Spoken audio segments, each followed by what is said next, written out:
आजकल बहुत गर्मी पड़ रही, लाइट आ नहीं रही बिल्कुल ऐसे मौसम में। मम्मा गर्मी लग रही। आपको तो और लगे तो है। मम्मा और ज़्यादा गर्मी लग रही। जाओ बिजना रखा हुआ उठा लिया जाए, भेजना लेके तो आओ, फिर लेके आओ फिर बताएं क्या होता है। सुबह से रात में तो बहुत उमस कट है। अरे वाह, ये तो बहुत सुंदर है। तो आंटी को दे एक सब लोग चला। तो बिजना क्या, ये देखो यही होते बिजने, कहते बिजना। ये देखो कितने सुंदर सुंदर। ये वाला देखो आंटी, पहले इसी से काम चलता था, पता है। देखो जानते हो क्या होता है बिजना, जानते हो? कूलर पंखे कुछ नहीं थे, इन्हीं से काम चलाते थे लोग। सोते में बिस्तर में तकिया के पास रख के सोते थे, पहले बत्ती चली जाती सही थी हाल है। और हमारी आँख पहले खुलती है, पंखा के पंख ना हो। सबसे पहले अच्छा प्रणाम, आपका आशीर्वाद बना रहे। मौसम थोड़ा वैसा हो रहा था, मतलब थोड़ा अभी तो ये पत्ते हिलने लगे नहीं, अभी तो एकदम उमस हो रही थी। तो क्या कुछ इस तरह का भी है कि इस उमस भरी गर्मी से भी निजात दिलाए, कुछ इस तरह का कलेक्शन है आपके पास? हाँ, हमारे पास गर्मी से निजात दिलाने का एक साधन है। अब तो इलेक्ट्रॉनिक्स में बहुत सारे रूप उसके आ गए हैं। हाँ। और लेकिन पहले शुरू में ये पंखे हाथ से डुलाए जाते थे। लगभग 4000 वर्ष पुराना इतिहास है। तो मतलब कुछ ऐसे पंखे हैं जो देख के मतलब लगे कि आदमी भौचक हो जाए। हाँ हाँ,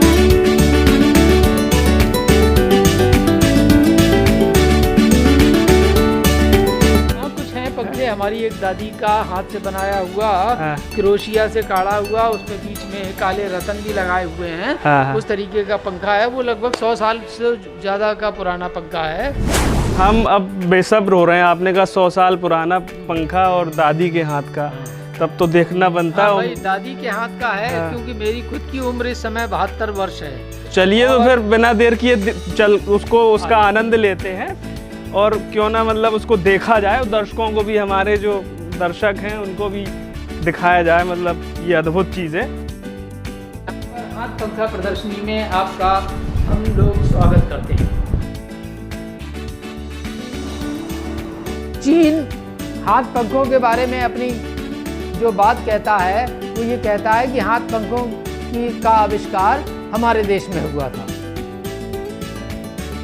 और जापान भी ये बात कहता है कि सबसे पहले हाथ पंखों का आविष्कार हमारे यहाँ हुआ था।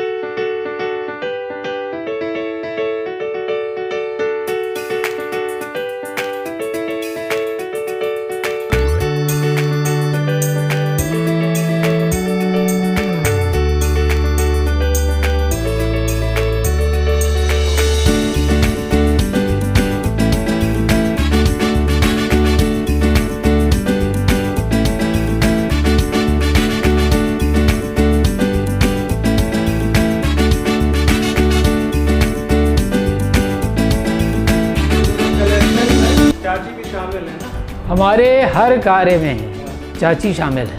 अच्छा। हाँ, क्योंकि बगैर इनके, लोग कहते हैं कि किसी भी सक्सेसफुल आदमी के पीछे किसी औरत का हाथ होता है, तो हमारे पास जो कुछ भी है वो सिर्फ इनकी वजह से है।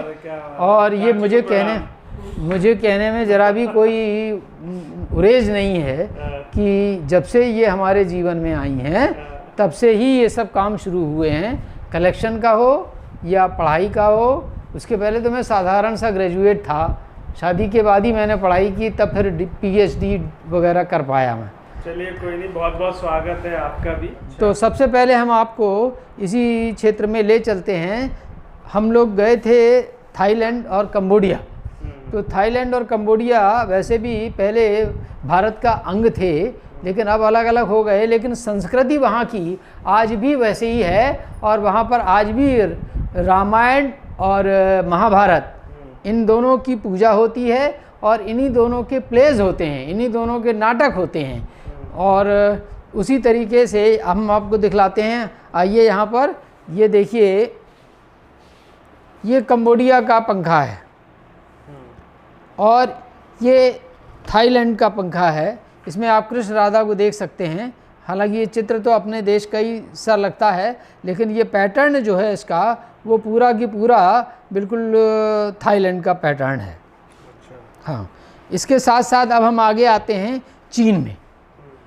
चीन हाथ पंखों के बारे में अपनी जो बात कहता है वो ये कहता है कि हाथ पंखों का आविष्कार हमारे देश में हुआ था, और जापान भी ये बात कहता है कि सबसे पहले हाथ पंखों का आविष्कार हमारे यहाँ हुआ था। दोनों देश अपने अपने तर्क देते हैं और वो तर्क अपने आप में माने रखते हैं, तो उस तर्क वितर्क में हम लोग नहीं जाते हैं। हम आपको यहाँ पर चीन के वो पंखे दिखलाते हैं। ये देखिए चीन का पंखा है और इनके आकार भी बहुत बड़े हो सकते हैं। जो आप यहाँ पर देख रहे हैं ये 1 फुट के का आकार है, ये 4-4 फुट के आकार के भी ये पंखे होते हैं। ये एक लेडी आप देखिए चाइनीज़ लेडी है, इस लेडी के हाथ में ये पंखा है और ये पंखा ये हार्वेस्ट डांस कहलाता है। उस डांस में इन पंखों का भी उपयोग होता है। जब फसल आ जाती है, फसल आने के बाद में उसको लेकर के जो मनमयूर नृत्य करता है तो वहाँ पर ये पंखे लेकर के नृत्य किया जाता है, इसलिए ये हार्वेस्ट डांस के पंखे कहलाते हैं। ये आप देख सकते हैं ये पंखे, ये सब चाइना के पंखे। इसी के साथ अभी मैं आपको बतला रहा था कि जापान का भी अपना पंखों के क्षेत्र में विशेष योगदान है। तो ये यहाँ पर हम आपको दिखलाते हैं, ये जापान के पंखे हैं।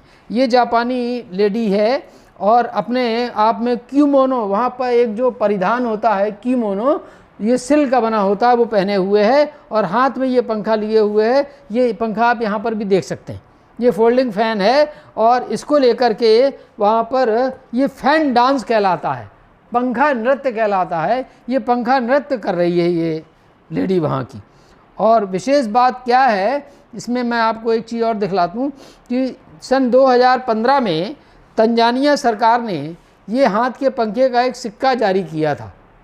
ये आप सिक्का देख सकते हैं इसको, ये बिल्कुल हाथ के पंखे का शेप का है, बिल्कुल।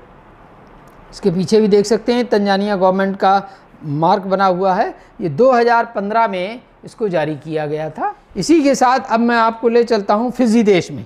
फिजी देश में ये फिजी देश का एक सिक्का है 2 सेंट का। इसमें जो पंखे का चित्र है वही पंखा यहाँ पर है। ये फिजी देश का सिक्का है और ये उसका पंखा है। इसी के तरीके से अब हम आपको ले चलते हैं कुक आइलैंड। कुक आइलैंड का ये एक फैन शेप्ड कॉइन है उनका। ये देखिए इसका वो है लिफाफा और ये फैन शेप्ड कॉइन है, इसमें स्नेक बना हुआ है। पीछे ये कुक आइलैंड का $1 का ये सिक्का है और यही पंखे का शेप ये आप ये पंखा रखा है, ये भी कुक आइलैंड का पंखा है। तो इस तरीके से ये तो विदेशों के पंखे हुए। अपने यहाँ पर जो पंखों का विशेष उपयोग प्रारंभ हुआ अपने देश में, उसमें सबसे बड़ी बात ये थी कि पहले ये पंखे सिर्फ भगवान के पूजन के कार्य में आते थे, उनका पूजन होता था। बाद में फिर राजा महाराजाओं के पास ये पहुंच गए और उनके ऊपर उनकी सेवा शुश्रूषा के लिए जो उनके अधीनस्थ कर्मचारी होते थे वो लोग उन पर डुलाते थे, इसलिए ये पंखे फिर चलन में आए। तो पहले भगवान के ऊपर और उसके बाद में फिर राजा महाराजाओं ने लिया इसको और अब आमजन में आने लगे। अच्छा, भगवान के ऊपर भोजन के पश्चात जो पंखा डुलाया जाता था उसको हम लोग चंवर के नाम से जानते हैं। अच्छा। चंवर। और चंवर में क्या होता है कि जैसे नीलगाय है, इसी की एक प्रजाति होती है जिसको चमार बोलते हैं। वो उस चमार के पूंछ के बालों से ये चंवर बनाया जाता है। अच्छा। हाँ, और वो डुलाया जाता है। यहाँ हम आपको आइए दिखलाते हैं, ये चंवर है, ये उसी चमार गाय की पूंछ के बालों से ये चंवर बना है और ऐसे ऐसे करके भगवान को डुलाया जाता है। इसका एक बहुत बढ़िया हम आपको उदाहरण दिखलाते हैं कि ये हमारे पास रामचरितमानस की एक पेंटिंग है। इस पेंटिंग में आप देख सकते हैं कि ये रावण बैठा है, सामने मंदोदरी है और मंदोदरी के ऊपर उसकी जो परिचारिका है वो ये चंवर लिए हुए, ये देख रहे हैं आप। ऐसे ही रावण के ऊपर भी उनका जो परिचारक है ये पीछे खड़ा है, इसके हाथ में भी ये चंवर है। तो ये पेंटिंग हमारे पास लगभग 180 साल पुरानी पेंटिंग है। इसमें ये बात दर्शाई गई है कि ये चंवर चल रहा है। इसी के साथ साथ हम आपको एक पेंटिंग और है हमारे पास। इसमें आप देख सकते हैं कि भगवान श्री राम माता कैकेयी के पास गए हैं और उनको दंडवत प्रणाम कर रहे हैं। तो ऐसे दंडवत प्रणाम के साथ साथ माता कैकेयी के पीछे ये जो परिचारिका खड़ी है, इसके हाथ में भी ये आप चमर देख सकते हैं। तो इसको डुलाने से क्या होता है मतलब? तो हवा आती है, हल्की सी हवा आती है और उससे थोड़ी सी गर्मी का तापमान कम होता है। और एक्चुअली सही बात क्या है कि पंखों का जनक तो हम कहना चाहिए भगवान सूर्यदेव को ही, क्योंकि उनके ताप से छुटकारा पाने के लिए ये पंखे थोड़ी सी हमें राहत देते हैं। जब हाँ, भगवान सूर्यदेव की एक प्रतिमा हम आपको दिखलाते हैं यहाँ पर। ये आप भगवान सूर्यदेव की प्रतिमा देख सकते हैं। इस सूर्य भगवान की प्रतिमा में नीचे 7 घोड़े बने हुए हैं। देखिए 7 घोड़ों के रथ पर सवार हैं। ये चतुर्भुजी उनकी प्रतिमा है सूर्यदेव की। ये बगल में छाया उनकी पत्नी और दूसरी पत्नी प्रच्छाया, ये दोनों यहाँ पर खड़ी हुई हैं। छाया और प्रच्छाया, प्रच्छाया को संध्या भी कहते हैं। और ये भगवान सूर्यदेव का जो वो है आभा मंडल, ये देखिए सब आग्नि की लपटों से घिरा हुआ है। तो ये भगवान सूर्य की जो लोक प्रतिमा है, ये लाल पत्थर की बनी है, मेरे पास है। और मुझे इनकी वजह से गर्मी होती है। हाँ, और उसी से पंखे फिर चलने लगे। आवश्यकता आविष्कार की जननी है। आवश्यकता आविष्कार की जननी है। तो अच्छा, इस चवर के बारे में जो मैं आपको बतला रहा था, उस चवर में ये देखिए 2017 में भारत सरकार के डाक विभाग ने ये टिकट निकाले थे रामायण के ऊपर। ये आप टिकट देख सकते हैं सब। इसमें ये 15 रुपये का जो टिकट है, इसी को बड़ा करके यहाँ पर नीचे दिखाया गया है। ये देखिए, ये जो 15 रुपये का टिकट है यहाँ पर, इसी को बड़ा करके दिखाया गया है। भगवान श्री राम सीता सहित सिंहासन पर बैठे हैं। उनके एक ओर यहाँ पर आप देखिए उनका सेवक पंखा झल रहा है, दूसरी ओर चंवर भी लिए है। तो इससे भी हम देख सकते हैं। ये एक जैन पेंटिंग है ऋषभनाथ जी की, और इसमें भी देखिए उनके दोनों ओर उनके प्रचारक चंवर लिए डुला रहे हैं। ये चंवर हैं। और ये भगवान श्री कृष्ण की चंवर कहते, चंवर कहते, चंवर, चंवर, हाँ। और यहाँ पर ये एक हाथ की खाली कलम से बनाई हुई कृष्ण राधा की पेंटिंग है। इसमें भी परिचारिका पीछे खड़ी हुई, देखिए ये पंखा चंवर रूपी पंखा लिए है, हाथ में लिए है। चंवर, चंवर, चापे बिंदी है। अपने देश के विभिन्न प्रांतों में जो चीज़ें वहाँ मिलती हैं, जिस जिस प्रांत में जो जो चीज़ खास होती है, उसी को आधार बना करके बहुत सारे पंखे बनाए जाते हैं। तो अब हम आइए आपको ले चलते हैं अपने विभिन्न प्रांत अपने देश के विभिन्न प्रांतों में। और सबसे बड़ी बात क्या है, हम आपको एक चीज़ और बतला दें कि अभी 2017 में भारत सरकार ने इन हाथ पंखों के ऊपर 16 डाक टिकट जारी किए। 16 प्रकार के डाक टिकट जारी किए हैं, जिनमें 16 प्रकार के अलग अलग पंखों का चित्रण किया गया है। आइए मैं वो भी आपको दिखलाता हूँ। ये देखिए 4 ऊपर 4 नीचे, सब 15-15 रुपये के डाक टिकट हैं। और चारों पर ये 8 पंखे यहाँ हो गए, और इसी प्रकार से ये 8 पंखे यहाँ पर हैं। तो अब हम आपको ले चलते हैं और राजस्थान की तरफ। राजस्थान में ये चूँकि गर्मी ज़्यादा बहुत पड़ती है राजस्थान में, इसलिए इन हाथ पंखों का जो चलन है राजस्थान में भी बहुत हुआ है। और राजस्थान में 2 प्रकार के पंखे बनते थे। एक तो ऐसे जो कि डंडी बगैर डंडी के होते थे, खाली पकड़ने का उनका साधन होता था, उससे वो डुलाया करते थे। और दूसरे तरीके के जिसमें नीचे पूरी डंडी लगी होती है, वो पंखे। तो सबसे पहले हम आपको यहाँ पर दिखलाते हैं। ये पंखे आप देख रहे हैं, ये राजस्थान के पंखे हैं। और ये सब फुंदनेदार पंखे कहलाते हैं। ये इसमें सब में फुंदने लगे हैं। ये देखिए, ये फुंदने लगे हैं। और इस पंखे में विशेष बात क्या है कि फुंदनों के स्थान पर रुद्राक्ष लगाया गया है, इसमें थोड़ा आध्यात्मिक फील देने के लिए। हाँ, बीच में शंकर पार्वती का अर्धनारीश्वर स्वरूप भी बना है। और ये पंचमुखी रुद्राक्ष यहाँ पर लगाए गए हैं। ये सब हाथ से डुलाने वाले पंखे हैं यहाँ पर राजस्थान के, इनको आप देख सकते हैं। और ये बगैर डंडी के राजस्थान के पंखे हैं।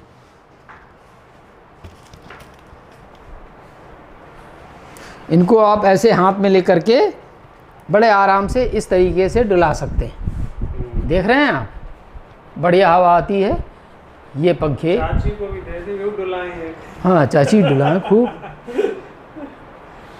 क्या कहती हैं आप? हमने तो बहुत पंखे हैं वहाँ, तो हर साया लाइट चली जाए तो हर सिरहाने में रखते हैं। तो आप भी बनाती हैं पंखे? हाँ, बनाए भी हैं। अच्छा। क्या बता रहे थे? ये राजस्थान के पंखे हैं सब, आप देख सकते हैं यहाँ पर। ये घुमाने वाला पंखा है, ये ऐसे ऐसे घूमता रहता है। ये डंडी युक्त है, ये सब राजस्थान के पंखे। अच्छा, इसमें थोड़ा मतलब इंजीनियरिंग है। हाँ, इंजीनियरिंग है इसमें थोड़ी सी। तो ये इधर से इधर तक राजस्थान के पंखे हो गए। ये सब गुजरात के पंखे। उनका भी टेस्ट जो है गुजरातियों का थोड़ा सा कल्पनाशील और सांस्कृतिक रहता है, वो सजावट वाला रहता है। तो ये सब गुजरात के पंखे। अपने प्रदेश में जितने प्रदेश की जो विशेषता है वो इन पंखों में विशेष तौर पर परिलक्षित होती है।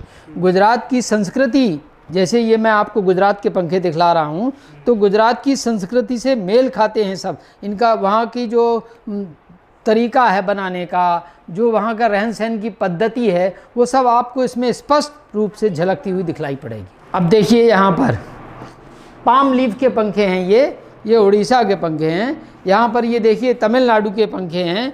ये हाथ से भगवान के ऊपर विशेष तौर पर डुलाए जाते हैं और आज भी इन पंखों का वहाँ उपयोग होता है।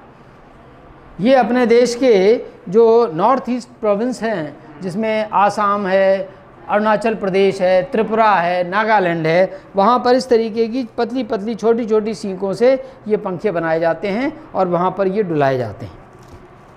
ये फोल्ड हो जाते हैं। यहाँ फोल्डिंग है, ये सब फोल्डिंग है।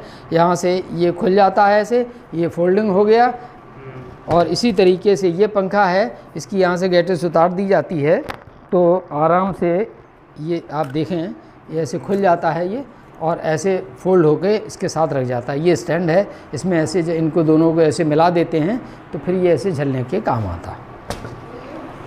और यहाँ पर ये देखिए, ये बंगाल के पंखे हैं। ये बंगाली में माँ दुर्गा की जैसी पूजा होती है, ये उनका चित्र है। ये बंगाल की आर्ट से संबंधित बिल्कुल बंगाली जो संस्कृति है उसकी छाप छोड़ते हुए ये बंगाल के पंखे हैं। और ये हमारे बुंदेलखंड के पंखे हैं। ये देखिए आप, यहाँ पर पहले क्या नाम बांस होता था, तो ये बांस की पतली पतली खपंचियाँ छील करके ये उनके द्वारा ये बनाए गए पंखे हैं।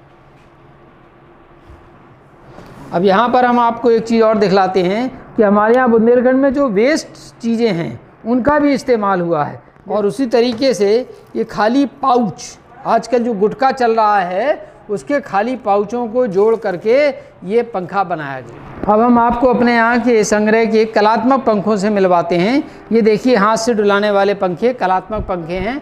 इस तरीके से इनको डुलाया जा सकता है और आप ये सब पंखे देख सकते हैं यहाँ पर।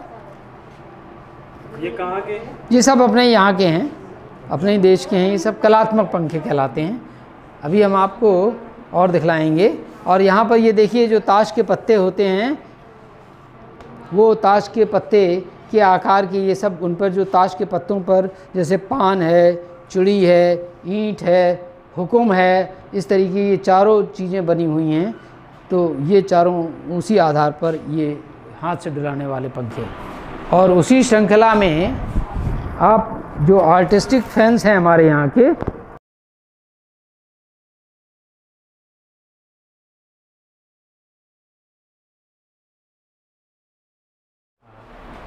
ये हमारी दादी के हाथ का बनाया हुआ पंखा है और ये लगभग 125 साल पुराना पंखा है।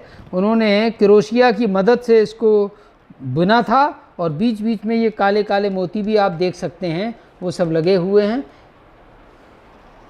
मतलब ये वो पंखा है जिसने आपको प्रेरणा दी हमें पंखों के संग्रह की। अच्छा, पंखे में जो कारीगरी है वो समझ में आ रही। क्रोशिया का बनाया,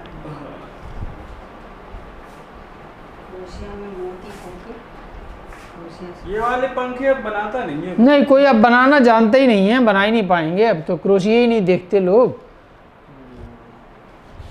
अच्छा, बिजना क्या, बिजना ही नहीं कहते? हाँ, बिजना बुंदेलखंड में जो पंखे चलते हैं वो बिजना कहलाते हैं। अभी हम आपको दिखला देते हैं, जिसको बिजना के नाम से जाना जाता है वो भी हम आपको दिखलाते हैं। ये है बिजना, पंखे का एक प्रकार है कहलाने। मतलब हाथ पंखे कोई बिजना कहते हैं। हाँ, ये ऐसे डुलाने के काम आते हैं। ये बिजना है, बुंदेली भाषा है। बैना भी कहते हैं इनको, बिजना भी कहते हैं, बना भी कहते हैं। ये हमारे संग्रह के विशेष पंखे हैं। इनको हम लोग श्री गणेश पंखे के नाम से जान सकते हैं। आप हर पंखे को देख लीजिए, इनमें गणेश जी बने हुए हैं और गणेश जी के साथ साथ ये जो गणेश जी बने हैं ये बिल्कुल इको फ्रेंडली कागज़ से क्राफ्ट वर्क के द्वारा बनाए गए हैं। ये विशेष बात है इन गणेश जी की। और इनके ये पंखों का स्वरूप आप देख सकते हैं, कितने सुंदर पंखे बने हुए हैं। इको फ्रेंडली कागज़ मतलब? इको फ्रेंडली कागज़ का मतलब ये फैक्ट्री मेड कागज़ से नहीं बने हैं। हमारे यहाँ हमारे जनपद में कालपी एक जगह है, वहाँ पर हैंडमेड पेपर बनाया जाता है। वो हैंडमेड पेपर जो है वो पर्यावरण की दृष्टि से बहुत अच्छा माना जाता है और उसी के द्वारा ये सब गणेश जी का चित्रण इन पंखों पर किया गया। अपने यहाँ कृष्ण के मुकुट के ऊपर मोर पंख का इस्तेमाल किया जाता है। मोर हमारा राष्ट्रीय पक्षी भी है, तो उसके पंख जब नृत्य करते समय गिर जाते हैं तो उन पंखों को बीन करके उनके द्वारा इन पंखों का निर्माण किया गया है। ये आप पंखे देख सकते हैं, दोनों तरीके के पंखे हैं। ये बड़ा पंखा है, ये छोटा पंखा है, सब में मोर पंख ही लगा हुआ है। तो मोर पंख के पंखे से हवा करने फील अलग आता है? हाँ, फील अलग, आध्यात्मिक फील आती है और थोड़ा सा ये लगता है कि हम भगवान श्री कृष्ण की शरण में पहुंच रहे हैं। क्या बात है। ये आए थे उमसियाए हुए, लेकिन चाचा जी का कलेक्शन देख के उसको शूट करके भैया हमारी तो आत्मा तक ठंडक पहुंच गई। इनके जो पंखा बिजना हैंड फैन जो हमने देखे, आप लोगों को कैसा लगा आप लोग भी बता सकते हैं। बाकी चाचा जी का बहुत बहुत शुक्रिया रहेगा, उन्होंने जो है हमें ये कलेक्शन दिखाया। नहीं, हमने कलेक्शन सिर्फ इसलिए दिखाया कि जिससे हमारे दर्शकों को अच्छा लगे, उनका मन प्रफुल्लित हो और वो अपनी इस विरासत को समझें। तो आपकी कोई राय प्रतिक्रिया हो या आपके यहाँ पे आप जहाँ से भी हो वहाँ पर कुछ इस तरह का इस्तेमाल होता हो, कुछ खास आपके यहाँ जो कुछ भी अगर इस तरीके के पंखे हों तो आप कमेंट बॉक्स में अपने पंखों का चित्र डाल करके अपनी बात कहें और बताएं कि आपके यहाँ इन पंखों को क्या बोलते हैं, आपकी भाषा में क्या कहते हैं। आप ये भी बतलाएं जिससे कि हमारा आगे का मार्गदर्शन हो और हम आप हमारी हौसला अफजाई हो। हमें भी हौसले की ज़रूरत होती है। हाँ, हम सब लोग आपके सामने ऐसे ही नए नए अलग अलग एपिसोड्स अपने संग्रह के आपके सामने प्रस्तुत करते रहेंगे। कृपया अपनी राय अवश्य दें। हाँ, इस तरह की और रोचक चीज़ें हम लाने की कोशिश करेंगे। और वीडियो को लाइक करें, खूब शेयर करें और चैनल को सब्सक्राइब ज़रूर करें, बेल बटन भी दबा दें। आपका बहुत बहुत धन्यवाद। अब आप सभी को नमस्कार। नमस्कार।